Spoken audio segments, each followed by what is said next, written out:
Well, good morning, everyone. Meteorologist Michael Wilhite here with Southern Indiana Weather, bringing you a forecast update here early in the morning. It is now 6 a.m. Central, 7 a.m. Eastern Time here.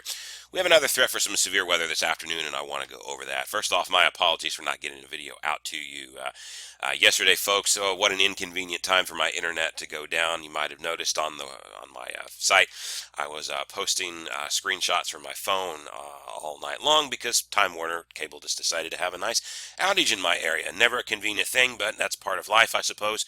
Nonetheless, internet's back up and working now, so I want to bring you at least a quick update while the internet's working here as to what we can expect later on today. So here we go. There is a storm complex out to our west, and that's what's essentially going to roll our way later this afternoon. That's going to bring us probably two rounds of storms, one a little bit early in the day into the early afternoon, and then one a little bit later on tonight. Now, there's still some significant differences here in timing on this, but there's where it stands right now. If you just sort of zoom in onto our area, not a whole lot going on. Few storms down here to our south in Kentucky and a little isolated storm out towards Mount Vernon there in Illinois.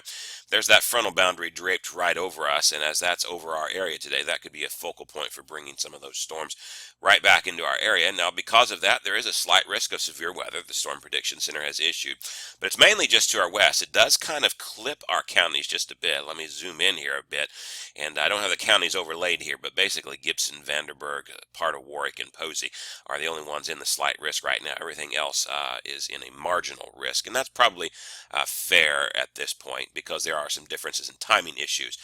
But if the faster timing does work out, don't be surprised if we see an upgrade to a slight risk later today. Just like we saw yesterday, we started off with a marginal risk and got up to a slight pretty quickly. And of course, yesterday turned out to be a lot hairier than what the models had said it was going to be. Sometimes nature just likes to throw a little curveball at us. Could we have another one of those today? Possibly, but we'll see. Right now, there's some differences in timing, and let me sort of show you that. First off, we'll look at our high-res future radar from the HRRR model. This is the highest res radar that we have. It's a very short-term model, only goes out to 15 hours. And so here we are right now. This is basically where we should be right now, about 7, and there's those storms complex that you see out in Missouri. Watch how it takes this and it evolves this, where we have a few showers into the area, maybe here around 10 a.m. But the main complex doesn't arrive until about noon or so in the area. And from about noon to 3 or 4 o'clock across the area, it rolls through the area. Probably not severe, but just more of a rain from the way things look. It looks kind of, the later you go into the afternoon, you notice it just kind of flattens out. Not really much with it. Then you get the main event, or what we think would be the worst of anything, if there's going to be, developing out here to our west later this afternoon and rolling in its way tonight. And you notice it takes here by about 5 o'clock or so, right to the Wabash River here again. So again, if the HRRR model is right, some of those could be on the strong to severe side, just like last night. But there's some differences in timing. Let me show you what the high-resolution NAM wants to take it. First off, it takes, I don't have it pulled up here, but it does take that rain through us significantly earlier.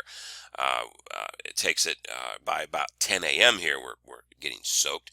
And then it dries us out for a little while, and then it does not develop that to our west until this is 8 o'clock Eastern time there, and it's to our west. And here you go, 9, 10, 11, 12, 1, and then, finally 2 o'clock across the area. The threat would be much lower, in my opinion, with the high-res NAM because the timing is a lot later. Which one is more believable? Probably the HRRR model because it's a higher res, shorter term modeling than this. But we will have to see. Could we have another event with some severe thunderstorms? Today, absolutely. We'll keep an eye on it, but it's not a guaranteed risk at any rate here. And of course, that's why most of the areas here is under a marginal risk. The Storm Prediction Center not confident enough to issue that slight risk for severe weather today because there's too many uncertainties in the modeling yet. And here's the big thing with that: that storms and the rain that's going to move through our area here later this morning, whether it's 10 or whether it's noon. Whenever it arrives, that has a good chance that it could sort of stabilize the atmosphere before what develops to our west starts to push our way, and that could end up helping us out.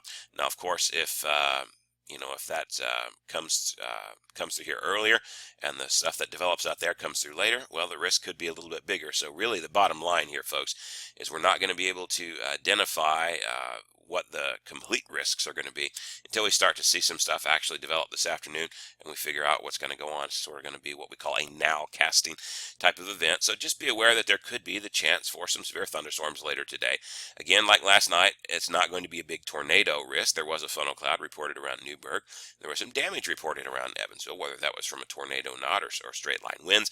That'll be for the Weather Service to be able to determine that. But that was really the only thing here in southern Indiana. There was another report of a funnel cloud, I believe, up around Bloomington.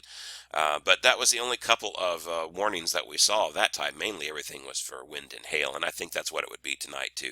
Tornado threat again here, very low, can't rule it out. We could have a brief spin up along the leading edge of the line. That's what we saw last night, but primarily a wind and hail threat for the way things go. So that's where it stands right now here as of 7 a.m. Eastern time this morning. I'll have more updates on our Facebook page throughout the day, so just keep it tuned there, folks. Just a good day to be weather aware, and we'll keep you updated as the day goes on.